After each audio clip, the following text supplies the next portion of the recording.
अस्सलाम वालेकुम नाजरीन, मैं हूं एहसान राना। आप देख रहे हैं एहसान पाकिस्तान।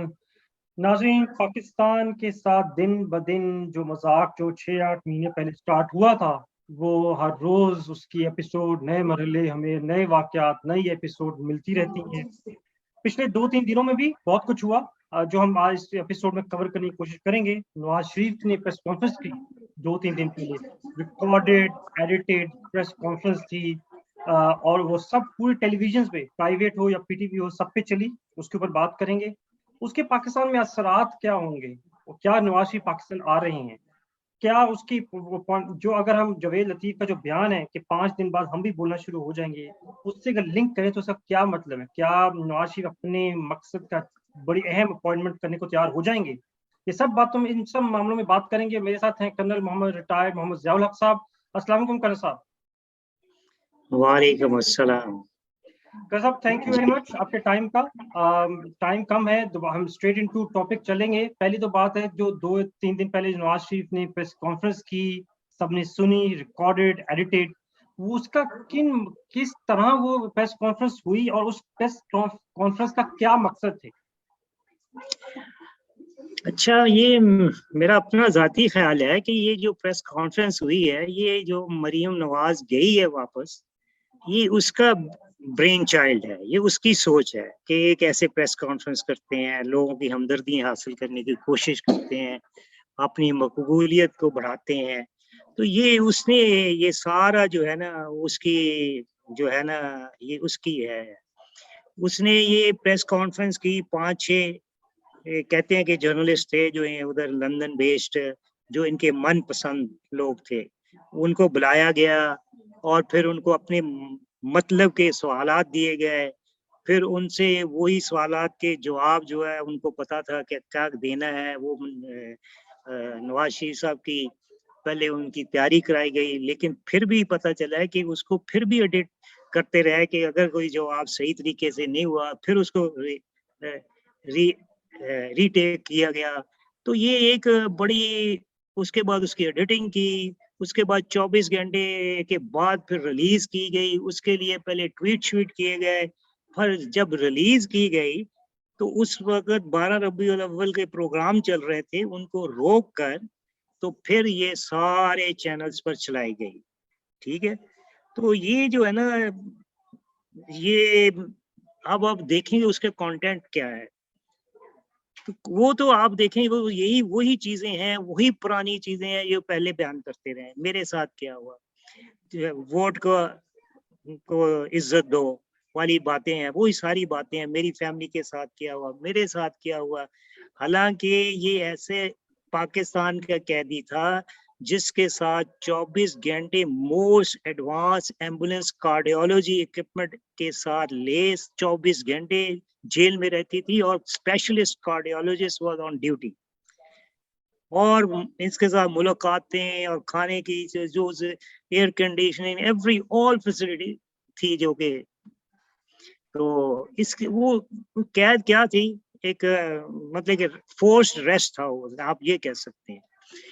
तो इन हालात में उन्होंने ये उसका रोना धोना, और सबसे बड़ी अहम जो चीज है, इस वक्त मुल्क कितनी मुश्किलात में गुजर रहा है, उस पूरे जितनी ड्यूरेशन किया, एक लफ्ज इन्होंने अपने अवाम के मतलब, उनके मसाइल के मतलब, या हमने इससे कैसे निकलना है, उसके इन्होंने बिल्कुल बात नहीं। मेरी बेटी के साथ ये हुआ, मेरे साथ ये हुआ, मेरे 5 साल का हिसाब कौन देगा। जैसे कि बहुत बड़ा दानिश और बहुत बड़ा मुफक्कर था, और बहुत बड़ा, जिसने पहले 30 साल में कुछ नहीं किया तो अगले 5 साल में क्या करना था। सही बात है जी। समझने की बात है।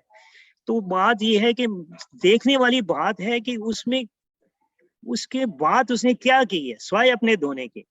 ये ऐसे लगता है कि ये लोग, इनके जहन में ये है कि हम बादशाह हैं इस मुल्क के, हमारी केयर है। इन जैसे बादशाह को सिर्फ अपनी अपनी फैमिली का होता है, उसको नहीं पता कि राया क्या कर रही है, क्या उससे राया से टैक्स लेना है, राया के जवाब तो इसका भी यही हाल था। इसकी प्रेस कॉन्फ्रेंस देख के सुन के मुझे तो इंतहाई मतलब मायूसी हुई कि अगर ये इसने कल आना है और वजीर आजम बनना है, तो इतना इनवर्ड थिंकिंग है इसकी, तो ये क्या हमारे मुल्क के लिए करेगा। सही बात है जी। समझे। ये है। बिल्कुल। तो मैं तो साहब ये है इसका फिर कि असरात क्या होंगे इसके? आपके ख्याल में जो जावेद लतीफ का भी बयान अगर इसके साथ हम जोड़ें, तो क्या चाह रहे हैं और क्या नवाज शरीफ पाकिस्तान आ रहा है, और या अपनी अहम तानियाती के ऊपर प्रेशर डाल रहा है अपने, ताकि अपनी मनपसंद की तानियाती हो सके? देखें जी, बात तो ये है कि ये उसके बाद ये वेरी कैलकुलेटेड मूव है उनकी, कि ये उधर से नवाज शरीफ की एक ये कराई, इन्होंने समझा कि हमदर्दियां भी हमसे मिल जाएंगी, और साथ उसमें धमकी भी है उसमें उसके एस्टेब्लिशमेंट को। और फिर जवेद के थ्रू, जवेद लतीफ के थ्रू डायरेक्ट धमकी भी दी है कि अगर आप 5 दिन के अंदर अंदर हमारे मुतालबात ना माने गए तो फिर हम बोलना शुरू कर देंगे। यही उसने कहा है ना, नेटशेल तो यही है कि फिर हम 15 यानी कि 15 अक्टूबर से बाद फिर हमारी जुबानें खुल जाएंगी। वो क्या कहना चाहते हैं? वो यही कहना चाहते हैं ना कि जो हमें लेके आए थे, तुमने क्या हम सारे वादे किए थे, ये क्या था, वो सारे वो लीक करेंगे। तो ये अब एस्टेब्लिशमेंट के लिए ये एक किस्म उसको ब्लैकमेल करने की कोशिश कर रहे हैं। किस बात पे? वो यही है जो सबसे बड़ा 29 नवंबर को जो होना है हमारे चीफ का की नई अपॉइंटमेंट, उस सिलसिले में है। अब प्रॉब्लम ये है, इनके भाइयों में भी इख्तलाफ है। वो कौन सा चीफ लगाना चाहते हैं, ये कोई और लगाना चाहता है, ये शहबाज शरीफ कोई और लगाना चाहता है, और जो है दूसरे जो है आर्मी वाले किसी और को लगाना चाहते हैं, इमरान खान किसी और को लगाना चाहता है। ये तो एक मुल्क में ऐसा तमाशा लग गया।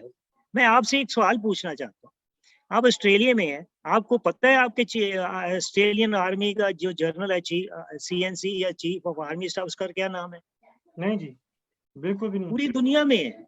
हमारा मुल्क जो है इस मसले के ऊपर ऐसे, पूरा मुल्क जो है ना वो एक नफसियाती दबाव में आया हुआ, ना सिर्फ इदारे बल्कि बिल्कुल आवाम तक हर बंदा ये सोच रहा है कि जी हमारा चीफ को कौन है।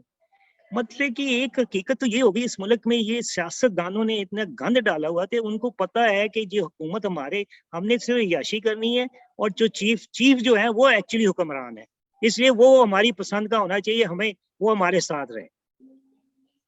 बिल्कुल। ठीक है ना? तो ये सारी गेम में मुझे इसे समझ नहीं आ रही कि इस चीफ पे बनाने के लिए क्या मसला बना हुआ है। अब एक रूटीन की बात थी जिसको इतना मसला इन्होंने बना लिया कि मैंने, और ये नवाज शरीफ का जो प्रीवियस रिकॉर्ड है, इसने 5 लगा चुके हैं, चीफ लगा चुका है, और हर चीफ के साथ किसी के साथ बनी कोई नहीं है। तो ये छठा भी लगा लेता तो क्या कर लेगा? कुछ भी नहीं होना। आर्मी का एक जो भी आएगा उसका अपना एक सेट माइंड होता है, उसने ये किसी के अंडर आके काम नहीं करना होता, समझिए। उसने अपने अदारे की और मुल्क का उसने सोचना होता है। तो ये मैं इनकी गलत फहमी है।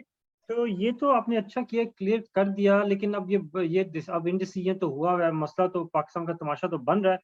आखिर में ये 1-2 मिनट रह गए हमारे पास, क्या आपके ख्याल में नवाज शरीफ पाकिस्तान भी आ रहे हैं? क्या ये डील का हिस्सा है? नहीं, तो डील का तो हिस्सा है, लेकिन उसके लिए क्या है, वो शरायत उसकी क्या है कि मुझे पंजाब हुकूमत प्लेट में रख के दी जाए।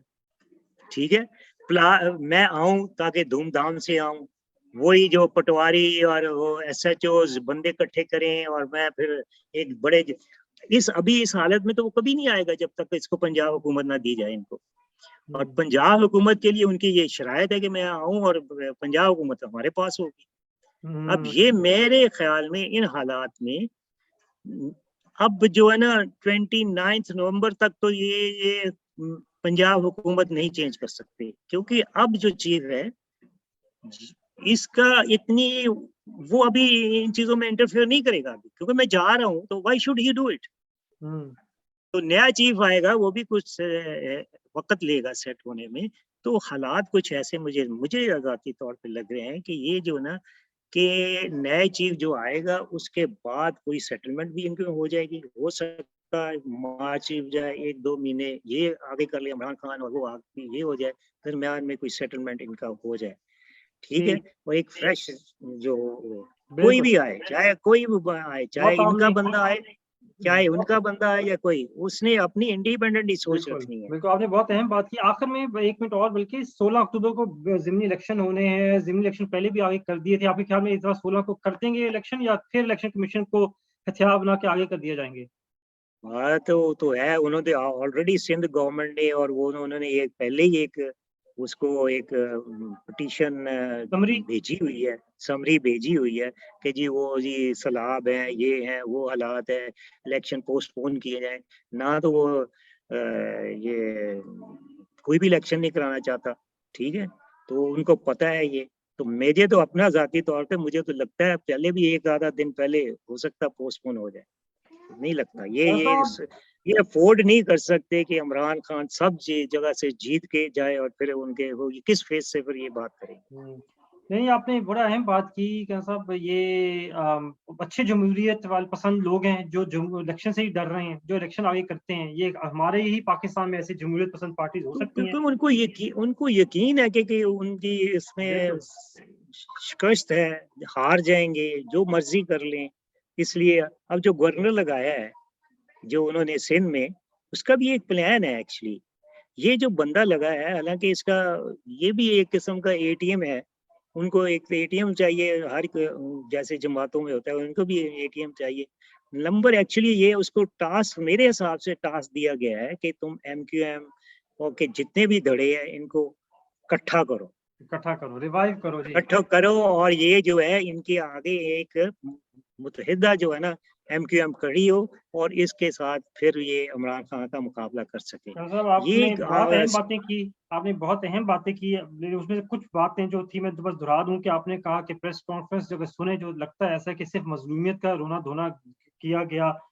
आपने बड़ी अहम बात की कि पब्लिक कहाँ थी। पब्लिक आजकल फ्लड पाकिस्तान में सैलाब है, सैलाब के फैक्ट्रीज हैं, और उसमें महंगाई थी, महंगाई है। महंगाई थी, उसका कुछ नहीं बताया उसने कि हम किसी की इसको बात नहीं कैसे हुई। कंट्रोल करेंगे। अपने अंदर ही यही बात है। और साहब, आपने एक और बात की कि सियासतदान जो है कब सीखेंगे, 40-50 साल से ऐसे ही करें। काश काश इनके हैंडलर भी समझ सकें। काश और जो इनको लाने वाले हैं वो भी समझ सके। लेकिन आपने जो बताया एमक्यूएम की जो तानियाती हुई है गवर्नर की, लगता नहीं हमारे हैंडलर जो है सीखना चाहते हैं। आपका बहुत बहुत शुक्रिया आपके टाइम का। हम दोबारा कल परसों दोबारा आपसे मुलाकात करेंगे। तब तक के लिए बहुत बहुत शुक्रिया।